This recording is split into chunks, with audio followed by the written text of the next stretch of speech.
Bom, boa noite a todos. Eu queria agradecer a presença de vocês nesse primeiro episódio do Vozes e Conexões da Choice, que é uma série de conversas, né, como se fossem entrevistas de mão dupla, com as minhas conexões pessoais e profissionais, né, com o objetivo de compartilhar conhecimento, de compartilhar experiência e trazer à luz a relação existente entre os meus temas de atuação atuais, além da arquitetura, principalmente o conceito de inteligência espiritual, e outras áreas de conhecimento e interesse nas quais as minhas conexões são especialistas.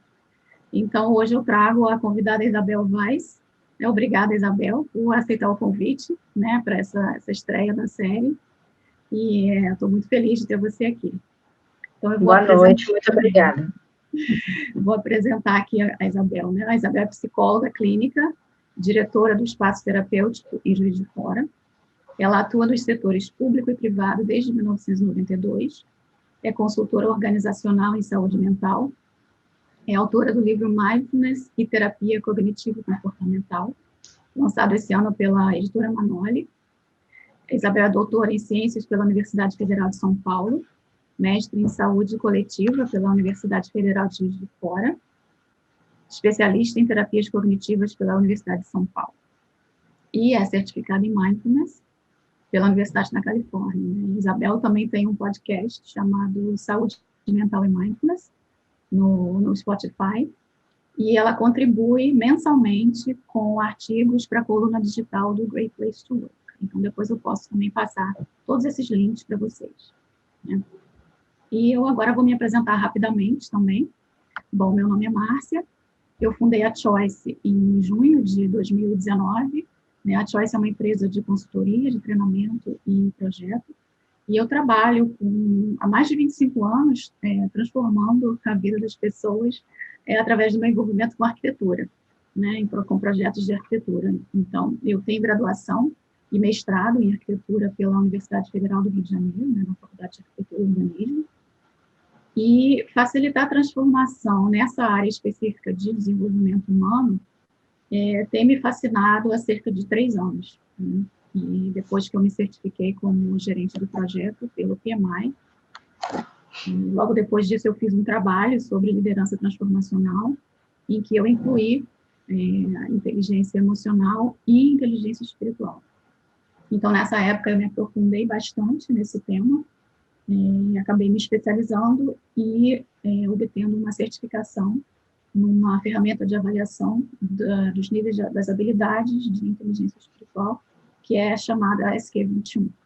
Né? E essa ferramenta, enfim, essa teoria traz 21 habilidades que podem ser desenvolvidas, treinadas, né, com prática. E aí, quando a gente fala de prática, né, de habilidades, a gente já pensa em mindfulness, né? Então, hoje a gente vai conversar sobre isso, sobre essa interface existente entre a inteligência espiritual e mindfulness, afinal de contas, o que é o conceito de inteligência espiritual e o que não é, o que é espiritualidade, enfim. Então, Isabel, eu queria que você falasse para a gente o que é mindfulness e como é que mindfulness, como é que essa prática, né, entrou na sua vida. Boa noite. Primeiramente, quero agradecer a Márcia, né? Tive o prazer de conhecê-la esse ano aí nesses eventos online, né? Ainda quarentena. E desde então, né? Nós viemos aí com algumas parcerias, né? Com alguns contatos e, né? Pudemos nos conhecer um pouquinho mais, né, Márcia, ao longo desse período aí desse ano de 2020. E a gente identificou algumas afinidades, né, na nossa visão, né, de algumas coisas, do nosso trabalho, uma complementariedade. Então, eu sou muito grata de poder estar aqui, né, agradecer também as pessoas que estão aí nos assistindo, né, então, ao final, nós vamos deixar um tempo para comentários, perguntas. Bom, Mindfulness entrou na minha vida depois de quase 20 anos de clínica, né, então, eu trabalho ainda com a terapia cognitivo-comportamental, que é uma linha da psicologia, né, para quem não conhece, chamada de TCC, muito conhecida pela sigla, né, TCC. Então, a minha formação, sempre, desde o início da minha clínica, foi com terapia cognitivo-comportamental. E eu conto uma história de como que Mindfulness entrou na minha vida, né. Na verdade, foi de uma maneira muito simples. Isso foi provavelmente 2008, 2009, por aí. Certa vez, ao final de um dia de atendimento, um paciente muito ansioso, que já estava tendo alguma resposta no tratamento, mas ainda sofria muito com os pensamentos, ele me disse: ah, Isabel, eu estou melhor, sabe? Mas, olha, eu queria alguma coisa que fizesse a minha cabeça parar de pensar, eu penso muito. E, pensa bem, nisso eu já tinha muitos anos de clínica, muita experiência, mas a fala daquele paciente me tirou o chão. Né? Porque é claro que nós, profissionais de saúde, nós da psicologia, o que a gente quer é auxiliar as pessoas a diminuírem ou a sanarem, né, os seus sofrimentos. Então, é para isso que a gente trabalha, né? Então, imagina, esse sentimento de impotência que eu tive ali naquele momento foi muito grande, né? Eu falei, nossa, eu também gostaria muito de poder oferecer para essa pessoa alguma coisa que ajudasse ele a pensar menos, como ele falou.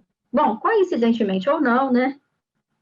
Em seguida, eu fui para um congresso da Federação Brasileira de Terapias Cognitivas, foi em Maceió até o congresso, e na última conferência do congresso, foi uma semana de congresso, na última conferência, um expositor até do Sul, do Rio Grande do Sul, ele comentou sobre mindfulness. Isso era 2008, se não me engano, 2009.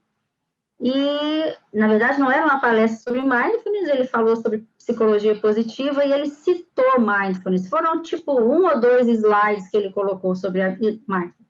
E como eu trabalhava muito com dependentes químicos, né, eu tenho uma longa experiência em CAPS-AD, Centro de Atenção Psicossocial, Álcool e Drogas, no SUS, esse tema me chamou a atenção, falei, poxa, isso deve ser muito bom para dependência química. E aí comecei a estudar, procurar na internet, e vi que já existia, resumindo a ópera, né, porque na verdade foi um trajeto maior que esse, estou simplificando, eu fui fazer uma pesquisa na internet e eu vi que o Alan Marlatt, que é, né, uns ícones aí da ciência na área de álcool e drogas, né, falecido já, ele já estava pesquisando um protocolo baseado em mindfulness de prevenção de recaída, né? E ele foi o grande idealizador do modelo de prevenção de recaída, né? Que já há mais de 40 anos é padrão ouro para tratamento das dependências até hoje, né?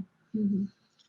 Então, aquilo me animou muito. Eu falei, nossa, então o meu feeling, né, vamos chamar assim, tá certo, né? Então, realmente, isso deve ser muito bom para dependência química. E aí, né, uma grande história, uma longa história, mas resumindo mais ainda a ópera, através da internet também, eu conheci uma pesquisadora brasileira que morava nos Estados Unidos, devido a um amigo em comum, e ela querendo saber o que eu estava estudando, eu falei que eu estava terminando o mestrado, o que você vai querer fazer no doutorado? Eu falei, eu ainda não sei direito, mas eu estou pesquisando sobre mindfulness. Na verdade, eu até falava errado naquela época, porque não tinha nada no Brasil, a gente não falava disso, assim, muito, né? Eu falava mindfulness, né? Ela, não é mindfulness, é mindfulness, né? Eu não esqueço disso. E aí ela falou, vem para os Estados Unidos, que eu vou te apresentar para o Alan Marlatt, eu fui casada com ele. Então, foi uma história linda, assim, que às vezes eu atribuo mesmo ao universo, eu acho que era para eu estar lá mesmo, né? E aí eu tinha acabado de chegar do Canadá, onde eu já tinha começado a pesquisar um pouco sobre mindfulness na Universidade de Toronto, e aí eu fui para lá para poder fazer a formação, conhecê-los, conhecer o laboratório do Alan Marlatt na Universidade de Washington, em Seattle. E aí eu fiz a minha formação, o Alan Marlatt começou a me auxiliar na elaboração do projeto do doutorado, só que ele veio a falecer, né? E um pouco antes dele morrer, ele me passou para a Sarah Bowen, que era a primeira pesquisadora do laboratório dele, e a Sarah continuou a parceria, né? O Marlatt teve um diagnóstico de câncer, então ele sabia que estava em fase terminal já. Então ele começou a reatribuir as funções dele, e o meu projeto foi um deles, né? Dentre tantos outros, dezenas de outros. E aí tem sido assim, né? Já é uma amizade hoje, eu e a Sarah, já de 10 anos, e bom, aí mindfulness entrou na minha vida por essa vida, dependência química, né? Eu digo que quando eu me formei, em 1991, em psicologia, eu era uma psicanalista de carteirinha, porque naquela época era só o que tinha no Brasil, né? Nas faculdades você só estudava psicanálise. Eu acho que as faculdades nem eram faculdades de psicologia, elas eram faculdades de psicanálise, porque a gente só estudava psicanálise. Não tinha terapia cognitiva, né? E quando eu me formei, logo eu passei num concurso para o setor público de saúde, né? E lá o meu coordenador, na época, falou, olha, você vai precisar estudar TCC, porque eu gostaria muito que você trabalhasse com os dependentes químicos. E eu me senti muito desanimada com isso, porque eu não estava preparada para trabalhar com essa população clínica tão desafiadora.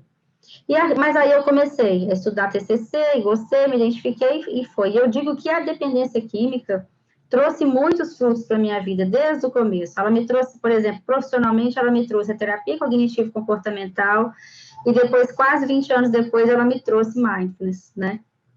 Então, veio na minha vida por conta disso, para ajudar as pessoas que sofrem com compulsões.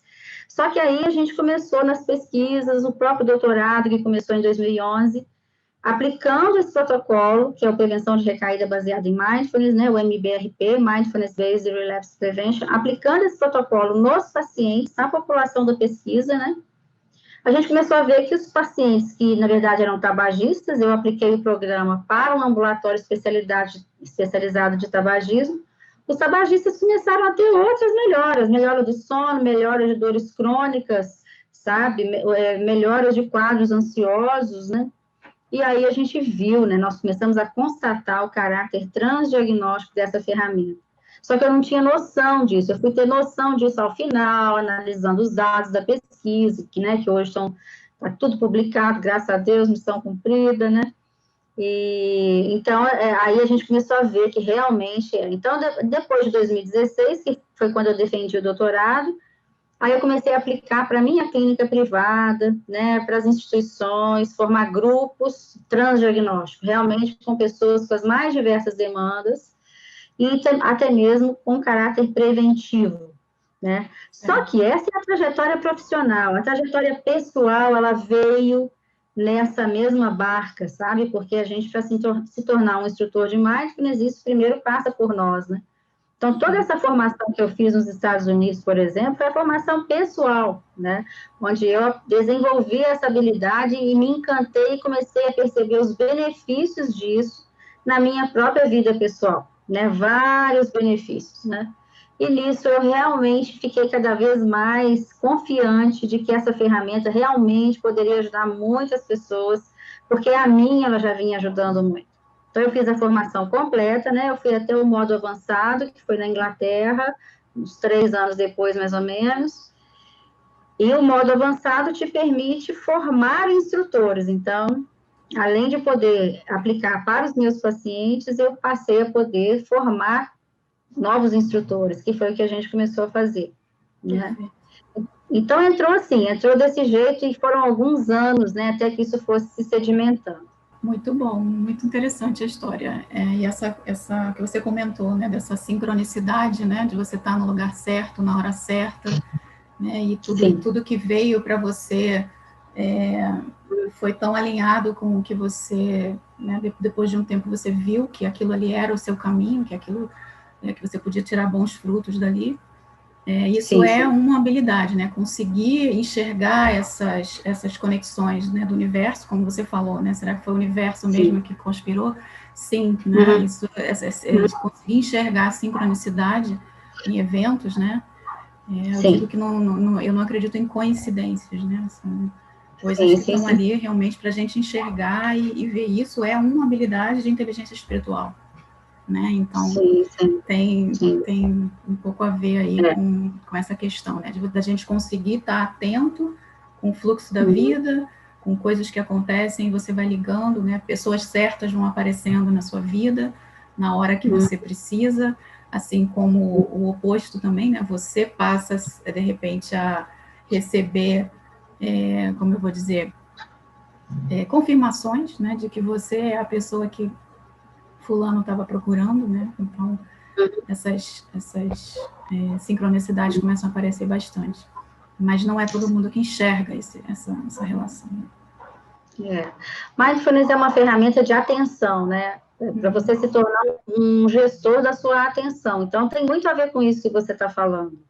Né? Porque o que eu percebi, até pessoalmente, foi isso. À medida que eu comecei a gerir melhor a minha atenção, aqueles nossos vieses que acabam roubando a nossa atenção e o nosso foco, a meu ver, é o que nos impede de ver o óbvio, de enxergar o óbvio. Então, quando a gente fala de sincronicidade, né? a gente conseguir enxergar essas coisas, a nossa visão precisa estar limpa, né? Ela precisa estar o menos possível enviesada, para que a gente possa deixar as nossas tendências, que todos nós temos, e a gente não se livra delas completamente, isso é uma utopia, né? Mas a gente já olha para essa tendência e fala, não, essa aqui é minha tendência. Então, vamos supor, a pessoa ansiosa, ela tem uma tendência de ver a catástrofe, que vai dar errado, né? Essa é uma tendência, um exemplo, né?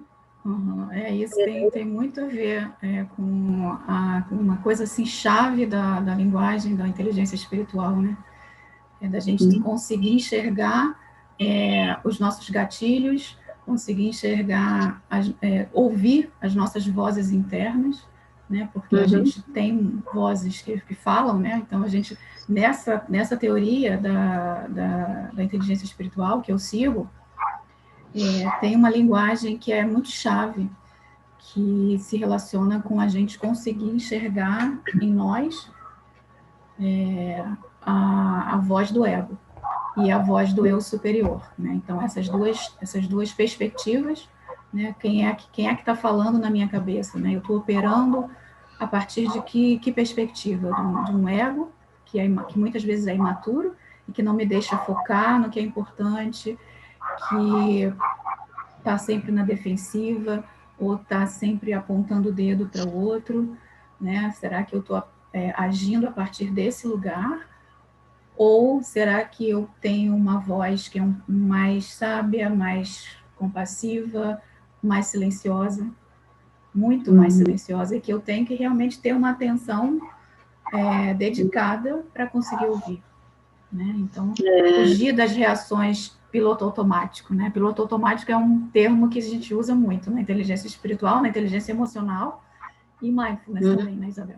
Mindfulness também. Inclusive, como esse programa que eu ministro, né, esse programa do qual eu sou certificada, originalmente, ele foi desenvolvido para a dependência química.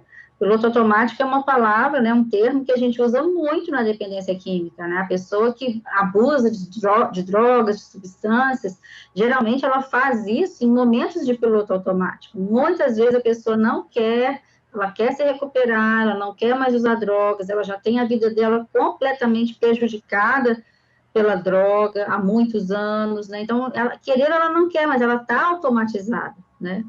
Então, isso que você falou, né, dessa conversa interna, né, em Mindfulness a gente chama de conversas pré-fabricadas. Eu gosto muito desse termo, eu acho que ele expressa muito bem. Quando a gente fala de conversa na cabeça, para que as pessoas que estejam ouvindo a gente não pensem que é um espírito, a gente não está falando disso, a gente está falando de conversas pré-fabricadas que ficam dentro da mente da gente, pré-fabricadas pela nossa família, pela cultura, pela sociedade, pelo que esperam de nós, né, por experiências nossas pregressas, né? Então, conversinhas do tipo, você não é capaz de fazer isso, né? Conversinhas do tipo, isso não é para você, né? Conversinhas do tipo, você deveria ser mais feminina, sabe? Coisas que a gente escutou ao longo da vida, né? De pessoas representativas para a gente, diga-se de passagem, né? E que aquilo realmente se instala na mente, né? Então, assim, a meditação, mindfulness especialmente, é uma prática meditativa que nos coloca em contato com os nossos pensamentos, por exemplo, numa posição em perspectiva, panorâmica. Então, eu consigo enxergar esses pensamentos e percebê-los como eventos mentais. Quem vai validá-los ou não a partir daí sou eu. Passo a ser eu mesma, né? Porque antes eu estava no automático, eu estava respondendo ou correspondendo a essas conversas pré-fabricadas, né? Então, agora eu vou validá-las. Eu acredito nisso ou não acredito? Né? Eu quero isso para mim ou não, né? Então, é muito nesse sentido. Essa é uma habilidade que Mindfulness nos traz, né? A gente desenvolve essa capacidade de perceber que está pensando e o que está pensando, e validar ou não, né? Exatamente. E as primeiras habilidades de inteligência espiritual, elas vão falar justamente, vão focar muito no autoconhecimento, né? Então, as 5 primeiras habilidades, elas vão falar disso, né? De eu ter noção de qual é a minha visão de mundo, que tem a ver com o que você falou, com essas conversas pré-fabricadas, né? O que a gente escutou, aprendeu ao longo da vida, né, que é baseado na nossa cultura, na nossa família, enfim, na sociedade onde a gente está inserido, no país. Então, isso aí meio que molda a nossa visão de mundo, né? Então, inclusive, essa é a primeira habilidade, né, desse modelo de inteligência espiritual. Né? E a última desse grupo de autoconhecimento é a consciência do ego e do eu superior, né? Que é justamente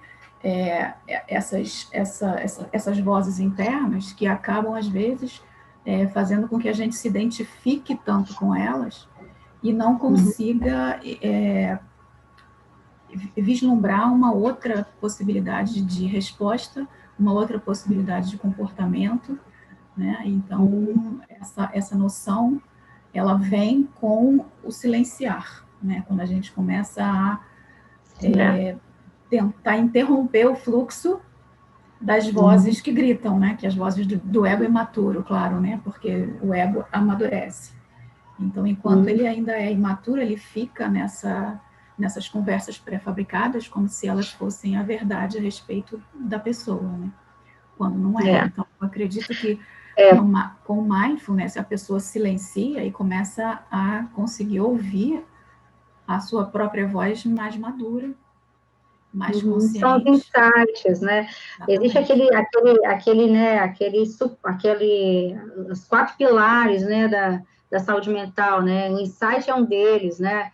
A consciência, a aceitação é fundamental, né, para que a pessoa consiga evoluir, né, a partir dessas conversinhas pré-fabricadas que a gente está falando, ela tomar consciência delas em primeiro lugar, né, e percebê-las que elas não são necessariamente a expressão da realidade. Então, assim, é muito comum durante uma prática meditativa que você tenha insights, que você perceba que você não é aquela pessoa, né? Ou que aquela escolha não é sua, né? Ou que aquele relacionamento, ou que aquela profissão, ou que aquela escolha que você está fazendo, ela não tem a ver com a sua essência, com seus valores, né? Com os seus propósitos. Então, essa posição metacognitiva que a gente fala, né? Em perspectiva, ela é muito fundamental para que você valide.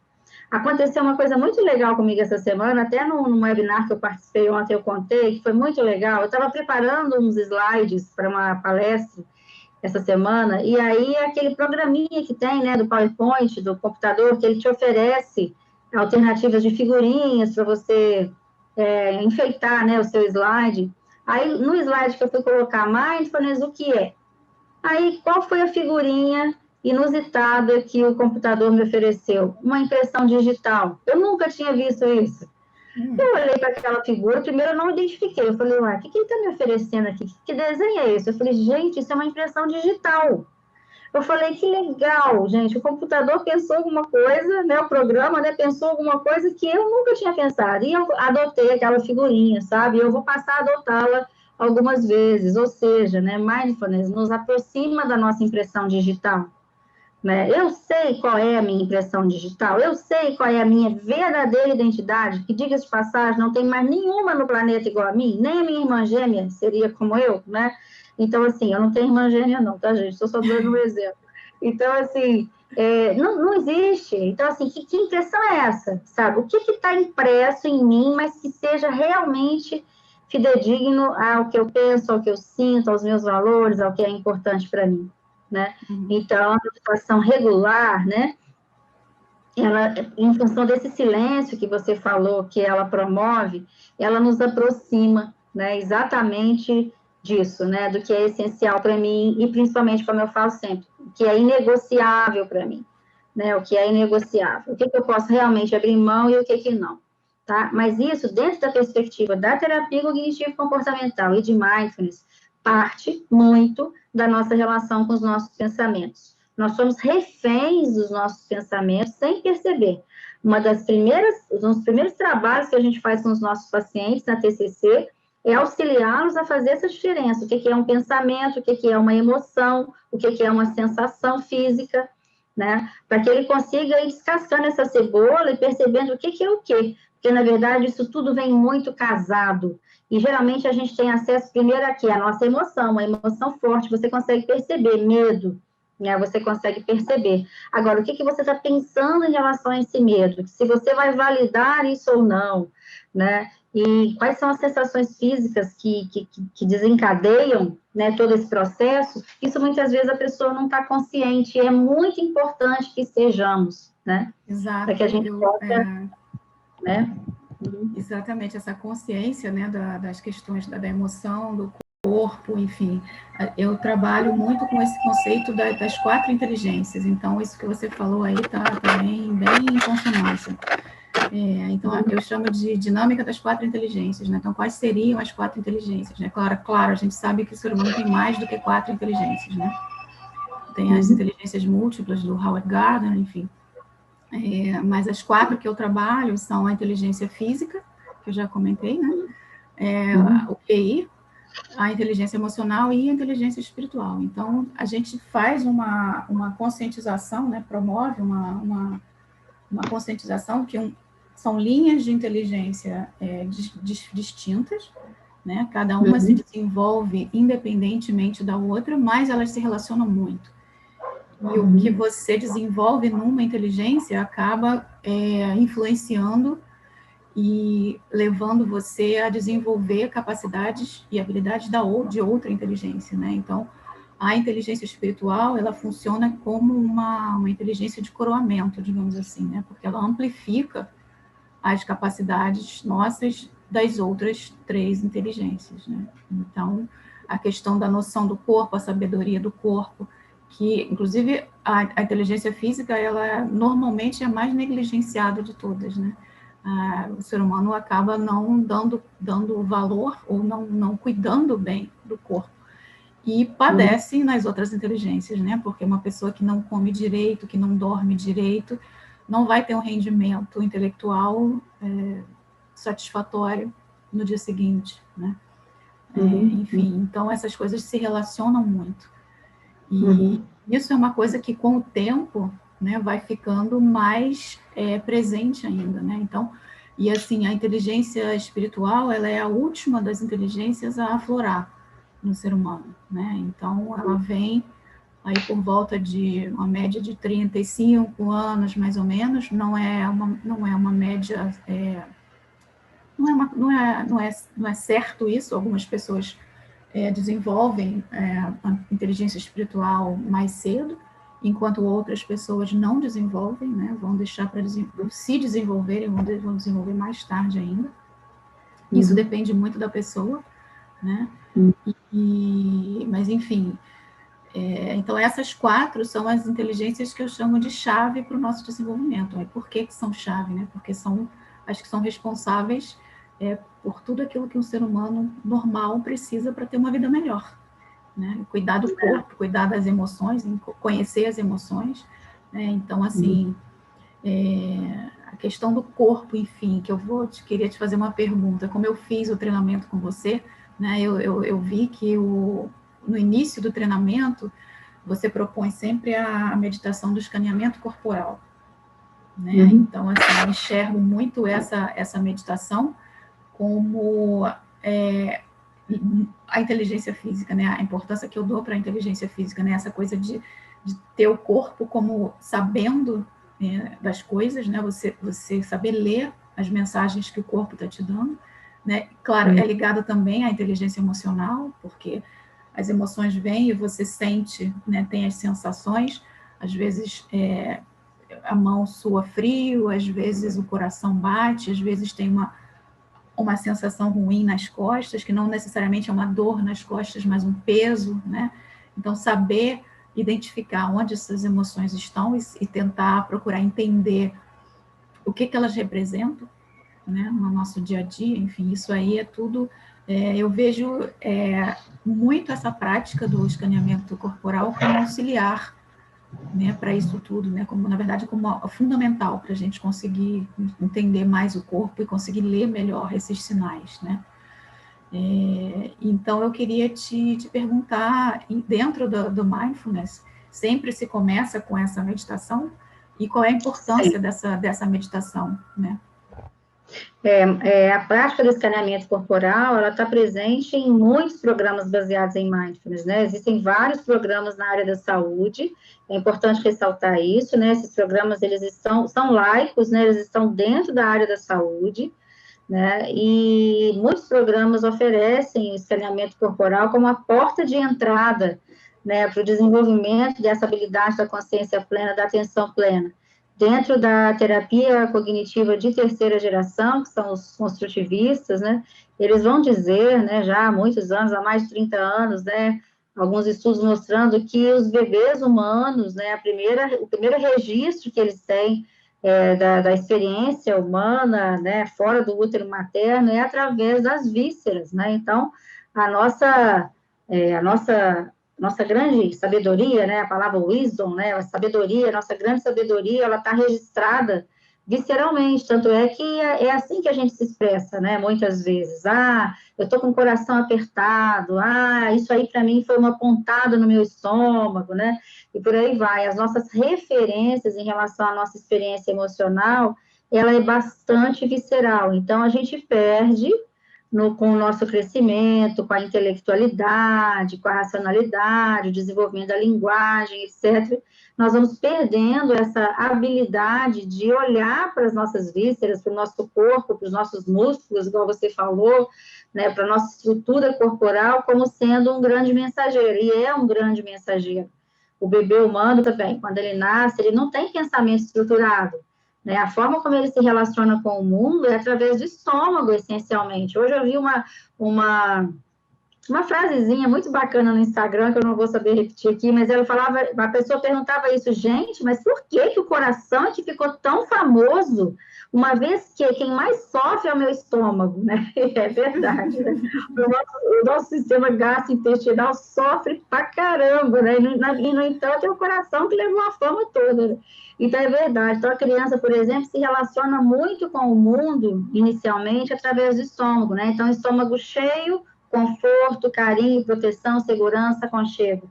Estômago vazio, né? Ameaça de morte, né? Desamparo, dependendo do quão frequente isso acontece na vida dessa criança, né? Então, a partir disso, ela vai estruturando a experiência que o Aaron Beck, né, da terapia cognitiva, vai dizer da tríade cognitiva, que é a forma como ela se vê ao mundo e vê o futuro, tão essencial na estruturação da nossa personalidade e da nossa visão de mundo. Então, isso se inicia muito através disso. Então, Márcia, os programas baseados em mindfulness que eu conheço, né, obviamente, não conheço todos, conheço poucos, né, assim, mais de perto, eles iniciam com o escaneamento corporal, e o escaneamento corporal, ele se repete várias vezes no programa, justamente para ampliar essa nossa sensibilidade em relação a essas mensagens, vamos chamar assim.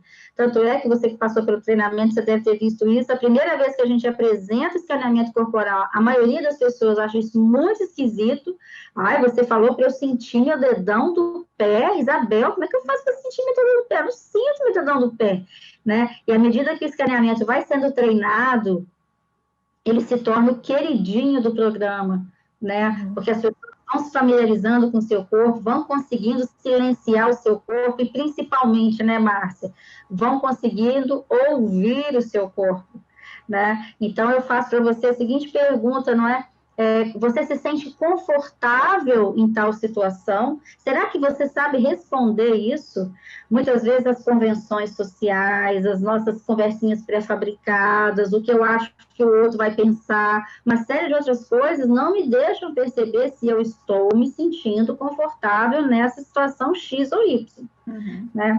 Então, na verdade... o corpo se contrai também, às vezes, né? Quando a gente não está confortável e tudo, você fica travado e aí começa a dar dor aqui, dor ali, e você não sabe o que está acontecendo, né?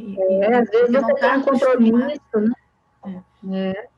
Às vezes você tem um compromisso que você assume, que no fundo você não queria, e seu corpo fica te avisando aquilo o tempo todo.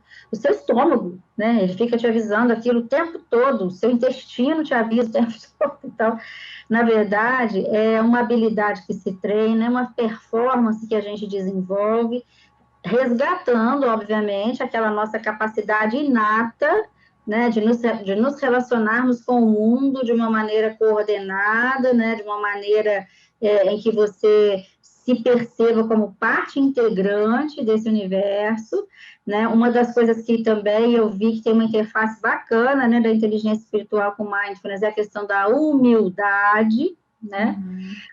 3 anos de trabalho com a meditação, com mindfulness, uma das coisas que eu percebi, ainda tem que melhorar muito isso, mas que eu percebi que me trouxe mais humildade, e eu gosto muito disso, que é essa sensação de você ser um grãozinho de areia num deserto. O que para algumas pessoas pode parecer desesperador. Como assim? Eu não quero ser um grãozinho de areia no deserto, eu quero ser o centro do universo, né? Não, é muito mais confortável a gente experimentar a sensação de ser um grãozinho de areia no universo. Porque agora, por exemplo, estamos nessa pandemia e temos que respeitar, né, as leis da natureza. A gente fica em casa, a gente fica no trabalho remoto, a gente não sai, a gente não se reúne no Natal, totalmente conscientes de que esse é o nosso papel e essa é a nossa função nesse exato momento. Então, isso é muito bonito, Eu sou muito grata a Mindfulness por isso. E essas habilidades todas que você falou aí estão no segundo quadrante, é o segundo grupo de habilidades de inteligência espiritual, né? Essa noção da interligação da vida, que o que eu faço aqui reflete ali, né? Essa noção de que a minha visão de mundo não é a única, que a minha visão de mundo é completamente parcial, incompleta, e pode estar completamente errada, e eu consigo entender que outra pessoa tem uma outra visão, que pensa diferente de mim, e nem por isso a outra pessoa é meu inimigo, ela simplesmente pensa diferente de mim, e aí quando a gente pensa que hoje em dia está tão difícil, né, ter determinadas conversas, porque as pessoas pensam, tem que ser isso ou tem que ser aquilo. Então, se você pensa diferente de mim, eu não posso ser empática com você, ou, entendeu? Então, desenvolvimento de empatia, desenvolvimento de compaixão, a humildade que vai aumentando também cada vez que você se coloca, né, como esse grãozinho de areia, né, que está no centro, no meio de milhões de outras coisas relacionadas, né, relacionado com milhões de outras pessoas, né, e qual é a importância que eu tenho, né, ou qual é a importância que determinado fato que está me afligindo hoje tem diante da grandeza do mundo, diante, né, se a gente aprende a relativizar muito as coisas também, né, então isso aí tudo está nesse grupo de habilidades do segundo quadrante, que é o grupo que é da consciência universal, né, que traz muito isso também. Nós já estamos 8h15 agora, você falou que queria abrir para algumas perguntas, né? Isso, eu queria, eu queria saber se alguém quer fazer alguma pergunta, escrever no chat, enfim, sobre alguma coisa que a gente tenha falado ou que a gente não tenha falado. Uma coisa que eu acho que vale a pena eu comentar é a definição, né, Isabel, de inteligência espiritual, porque fica uma coisa assim meio abstrata, né, que muita gente não sabe o que é a inteligência espiritual, né, então não é religião, inteligência espiritual não é religião, é diferente de espiritualidade também, né, uma prática de espiritualidade, enfim, o que seria, né, uma definição de... às vezes eu prefiro começar dizendo o que não é, as pessoas se sentem um pouco mais tranquilas para poder ouvir a definição de inteligência espiritual, né? Então, por exemplo, espiritualidade, o que seria espiritualidade, né, dentro desse contexto, né, da teoria que eu sigo, que eu estudo, né, essa necessidade que o ser humano tem, que é inata, de se conectar com algo maior que ele mesmo, algo fora dele, algo que ele considera divino, algo que ele considera de natureza excepcional, sagrada. Isso é espiritualidade. E isso pode ser qualquer coisa que você ache que tenha esse sentido de sagrado, de maior, enfim. Então, porque muita gente também me pergunta, será que é possível desenvolver inteligência espiritual sendo ateu, por exemplo? Ou, eu não acredito em nada. Eu falei, não acredito em nada em termos, né? Você nasceu dentro de um sistema de crenças. Dentro desse sistema de crenças, o que você acredita? Né? Então, eu vou trabalhar dentro desse sistema da pessoa para desenvolver as 21 habilidades. E aí, a definição de inteligência espiritual a capacidade de agir com sabedoria, que você falou aí, o wisdom, né? E compaixão, que você citou também, mantendo a paz interior e exterior em qualquer circunstância. Né? Então, é como se fosse um resultado de um trabalho interior profundo, que a gente precisa começar com autoconhecimento, né? Depois com essa questão da consciência universal, né? Primeiro a consciência do eu, a consciência do mundo, e depois um comprometimento com a nossa interioridade, enfim, com o nosso crescimento pessoal, para poder originar comportamentos, né, e decisões mais sábias e compassivas. Né? Então, eu queria... eu também não dei uma definição de mindfulness, acho muito difícil dar uma definição de mindfulness, é muito amplo, é um amplo construto, né, e não existe assim, um consenso único do que vem a ser, mas eu gostaria de deixar a ideia de que é uma habilidade treinada, a nossa capacidade de trazer a nossa consciência para o momento presente. Né? A nossa mente vagueia muito entre passado e futuro, esse é um processo natural da mente, mas algumas pessoas têm isso de uma forma muito acirrada, né? Chegando a virar uma ruminação mesmo. Então, mindfulness, através do nosso corpo, essencialmente, da nossa respiração, esse treino, né, regular nos permite aterrizar, né, trazer essa consciência ampla do momento presente, né, para que eu possa realmente experimentar as coisas com curiosidade, com a mente expandida, né, conseguindo ver as minhas tendências e não necessariamente reagir a essas minhas tendências, permitir com que o novo apareça. A nossa necessidade de controle e de esquiva é muito forte. Então, mindfulness, na verdade, é um treino para que eu possa abrir mão do controle, que, afinal de contas, nada está sob controle, né? A pandemia mostrou isso, né? E para que eu possa também abrir mão da esquiva, né? Uma tendência nossa, principalmente na infância, se a gente não foi educado em relação às nossas emoções, é a gente se esquivar. É muito mais fácil eu me esquivar de uma situação de conflito, por exemplo, do que eu aprender a como me posicionar numa situação de conflito.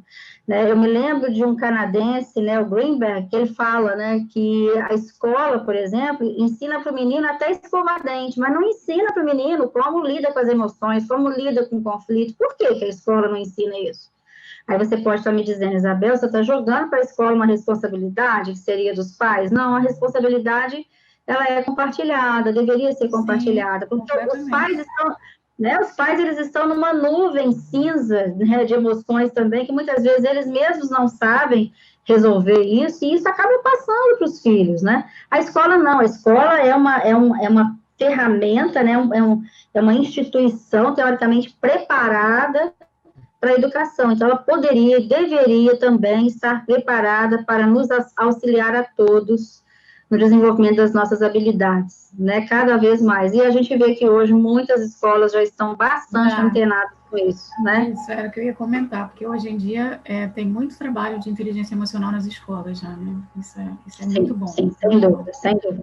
É né? Alfabetização emocional mesmo, né? Eu acho que, inclusive no trabalho que eu faço, a inteligência emocional é extremamente importante. Porque sem as habilidades básicas, sem as competências básicas emocionais, a gente não consegue desenvolver muito a inteligência espiritual. Então, é um trabalho, uma alimenta a outra, né? E um dos exercícios que eu passo, que as pessoas levam um susto, né? Porque nunca se tocaram do quanto o vocabulário emocional delas é limitado. Uhum. Então, tem um exercício que eu passo que é para anotar as emoções, né? Sei lá, 7 vezes por dia. Quando eu acordei, eu estava sentindo isso e aquilo. E aí, às vezes, as próprias pessoas olham que usa sempre a mesma palavra. Porque falta nuance, falta o repertório. O repertório emocional. Eu estou com uma paciente adolescente agora, assim, ela até mora nos Estados Unidos e ela falou, e a mãe falou, eu gostaria que você atendesse, ela tem 16 anos, porque ela é muito embotada afetivamente e tal. E aí eu estou começando a ver que, na verdade, o repertório dela é curtíssimo. Então, eu tenho sugerido a ela fazer uma agenda diária, né, um diário, na verdade, onde ela registra as emoções que ela experimentou no dia. E o que eu estou ajudando ela a fazer? A nomear essas emoções, né? Então, eu falei brincando com ela, eu falei outro dia, olha, se você entrar no Facebook, e nos Estados Unidos, muitos deles não usam mais o Facebook, isso é muito do Brasil hoje, por exemplo, em outros países, né? Falei, olha, entra no Facebook, se você entrar lá, ele vai te perguntar como é que está a sua emoção hoje. Se você clicar lá, vai abrir um monte de emoções. Podemos usar isso, podemos usar os inventários de emoções, né? Que na terapia cognitiva a gente tem muito inventário de emoções, para ajudar a ampliar esse repertório. Né, porque é fundamental, a partir do momento que eu nomeio, que eu consigo nomear o que eu estou sentindo, eu consigo abrir e ler esse mensageiro que eu falei, né, que a emoção traz, que diz respeito essencialmente às nossas necessidades, e principalmente aquelas que são inegociáveis, né? Então, isso a gente precisa ajudar as nossas crianças e adolescentes a explorarem melhor, né? E só para encerrar minha fala, a questão da necessidade inata de estar conectado com algo maior que si mesmo. Então, eu vejo que a espiritualidade tem bastante a ver com isso, e eu vejo que mindfulness, para quem pratica regularmente, para quem vai nos retiros, para quem intensifica essa prática, você acaba naturalmente e espontaneamente se deparando com isso, né? Com esse reconhecimento desse todo, e de que você faz parte desse todo, dessa interconectividade, e do quanto que as suas ações e as suas escolhas, elas vão interferir diretamente nesse todo, né? Então, isso gera um sentimento de pertencimento, de colaboração, né? Muito importante.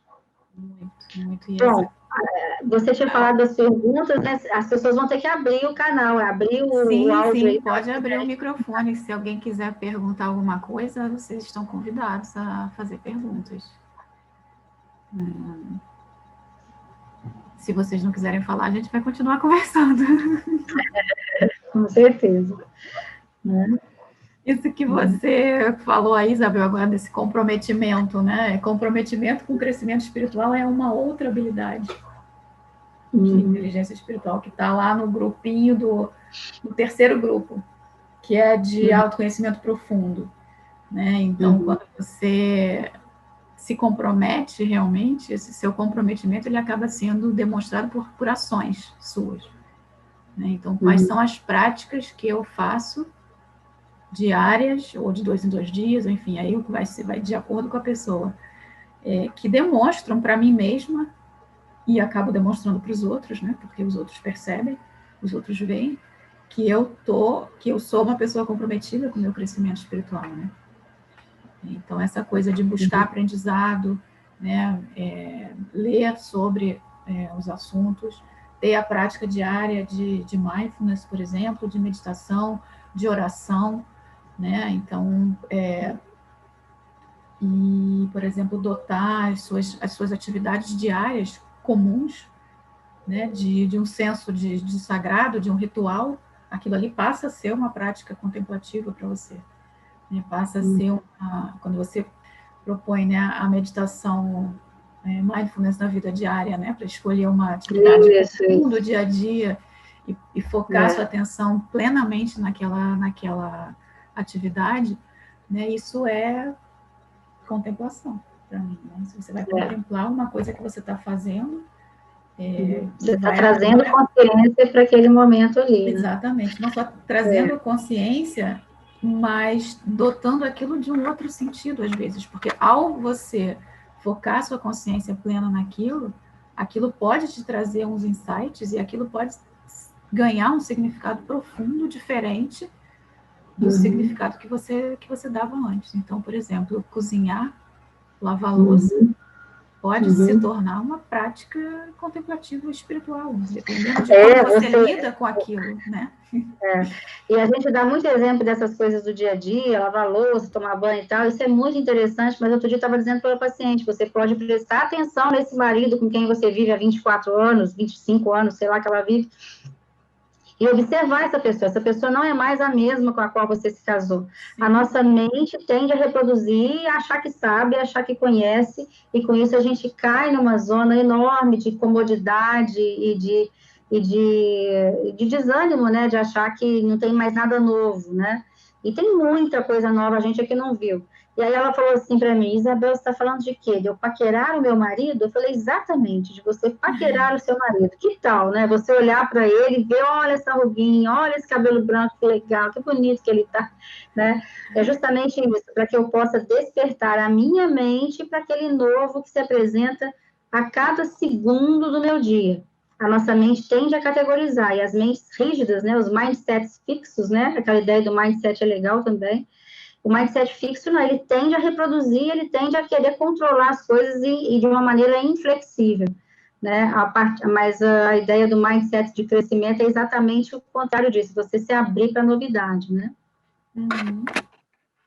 Não temos perguntas? Eu tenho uma pergunta. Se ninguém tiver, eu tenho uma última pergunta. Pois não, vamos lá. Mas por que a postura na meditação é importante? A postura é uma coisa importante, né? Mas ela não é assim, sabe?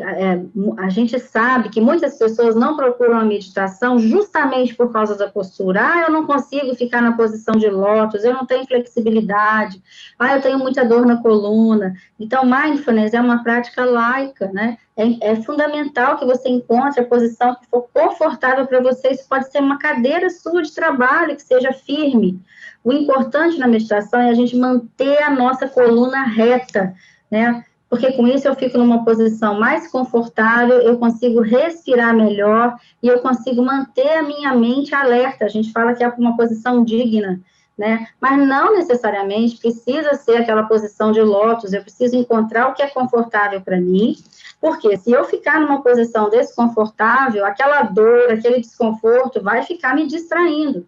Então, o importante é manter a coluna reta, mas não existe essa exigência de que seja uma posição de lótus completa. Eu posso deitar, por exemplo, né? Eu só consigo ter conforto deitando. Então, você pode fazer a sua prática meditativa deitado, né? Com a coluna completamente apoiada no chão, de preferência de manhã, porque se você estiver muito cansada, a tendência é que você vá dormir, né? Vai dormir, porque dorme E a gente mesmo. não quer isso, né? A gente quer que você exercite a atenção plena, né? Então, é muito isso, tá? Então, a ideia é justamente essa. Agora, é claro que se você treinar uma boa postura para meditação com o tempo, você vai conseguir cada vez se aprofundar mais na sua prática. Então, isso é uma coisa importante também, né? Mas não tente meditar também deitado na rede ou numa cama muito fofinha, porque aí você vai relaxar. E a prática da atenção plena, né, de mindfulness, ela não é uma prática de relaxamento. O relaxamento pode vir como um bônus da prática, mas não é uma prática de relaxamento. Uhum. Né? Muito bom. Então, gente, eu queria agradecer a presença aí de vocês todos, a presença da Isabel. Né? Isabel, foi um prazer conversar com você hoje. Vou colocar aqui na galeria para a gente se ver. E ninguém quis fazer nenhuma perguntinha, eu fiz as perguntas agora no final, acho que foi uma conversa super frutífera, e vou deixar o link para vocês depois do podcast da Isabel, enfim, os links que eu comentei no começo, e quem quiser mandar algum e-mail, enfim, se tiver alguma dúvida depois, eu encaminho, enfim, para a Isabel, ou se for direcionado para mim também, eu respondo. Tá bom? Queria agradecer, Isabel, mais uma vez. Eu que agradeço, achei ótima a nossa conversa, parabéns pela sua iniciativa dessa série que você está promovendo, né? Tenho certeza que vai ser muito rica, e agradeço aí as pessoas que estão podendo participar hoje, tá bom? Obrigada, gente. Eu que agradeço.